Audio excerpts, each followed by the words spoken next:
প্রথমত বলছি, বেগুর গ্রামের দীর্ঘদিন ধরে রাস্তা খারাপ, দুটো রাস্তায় খারাপ। মেন রাস্তা, স্কুল যাওয়ার রাস্তা, কোনো মানুষজন হাঁটাচলা করতে পারছে না। এক হাঁটা করে কাদা হয়ে গেছে, জল জমে গেছে, বড় বড় ইট বেরিয়ে আছে।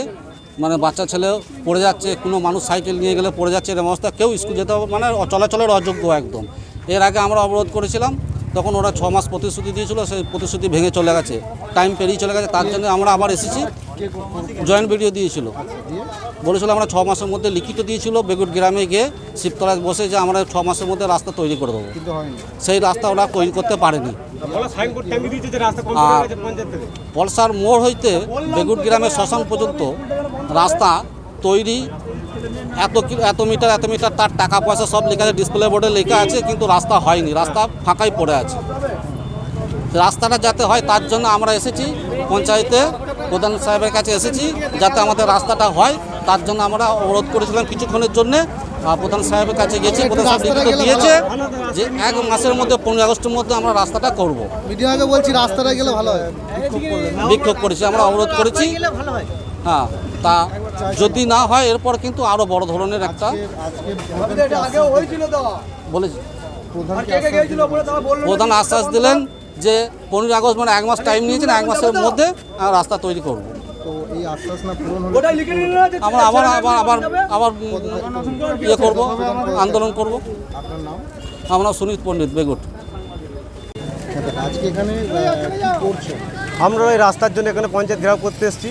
এই রাস্তাটা মোটামুটি 4 বছর ধরে মানে বিডিও অফিস থেকে জয়েন্ট বিডিও এসেছিলো, ওনারা প্রতিশ্রুতি দিয়ে গেছেন, লিখিত কাগজ দিয়ে গেছেন, কোনো কাজ হয়নি।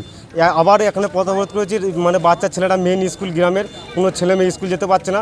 একটা 10-12 বছরের মেয়ে কাল রাস্তায় পড়ে মানে কাদায় পড়ে গেছে, সে কান্নাকাটি করছিল। সেই হিসেবে আমাদের কোনো বাচ্চা ছেলেরা স্কুল যেতে পারছে না। আবার এখানে অবরোধ করতে এসেছি, যে লিখিত দিল প্রধান সাহেব যে 1 মাসের মধ্যে রাস্তা কাজ চালু করবে, 15 আগস্টের মধ্যে। যদি না হয় উনি পদত্যাগ করবেন ওখান থেকে।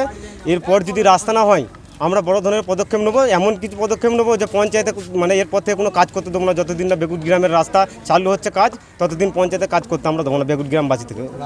যে রাস্তাটা এটা যে দাবি ওরা দিয়েছে, ওটা পঞ্চায়েত থেকে কোনোদিনই সম্ভব নয়। ওই রাস্তাটা ধরা আছে জেলা পরিষদ থেকে। এবার কিছু একটা প্রসেস আছে, তো সেটা তারা কেউ বুঝতে চায় না।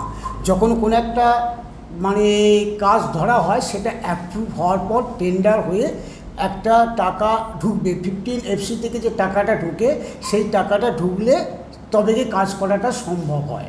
কিন্তু এখন তো যখন তখন টাকা ঢুকে না, এটা এরা জানে না, এরা সেটা বুঝতে চাইছে না। আমাদের অলরেডি ওদেরকে দেখিয়েছি যে আমাদের জেলা পরিষদে এটা এনলিস্ট হয়ে গেছে এবং কি বলবো ওটাকে এস্টিমেটও হয়ে গেছে, টেন্ডার প্রসেসে যাচ্ছে। সেটা ওরা বুঝতে চাইছে না। আমার এখনই চাই।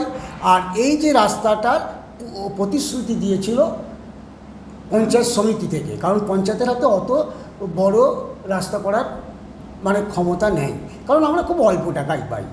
আমরা খুব মানে আমার যে পঞ্চায়েতের পক্ষ থেকে আমি ওদেরকে খুব সহযোগিতা করেছি, আমার ছেলেরাও সহযোগিতা করেছে। আমরা কোনো খারাপ ব্যবহার পর্যন্ত করিনি তাদের সাথে। আমরা এই ব্যাপারটা অবহিত আমরা চেয়েছি, বারবার বিডিওকে জানিয়েছি, জয়েন্ট বিডিওকে জানিয়েছি, যাতে এই প্রসেসটা, তারাও বলেছে প্রসেসটা তো আর হুট করে হয় না। এই পর্যন্তই আমরা তাদেরকে সেটা ভালোভাবে বুঝিয়েছি। সে জায়গায় আপনাকে তাদের আশ্বাস দেওয়া হয়েছে কাজ শুরু হবে। টাকাটা তো ঢুকতে হবে, ঢুকলেই আমরা তাদের কাজ শুরু হয়ে যাবে। আপনার নাম?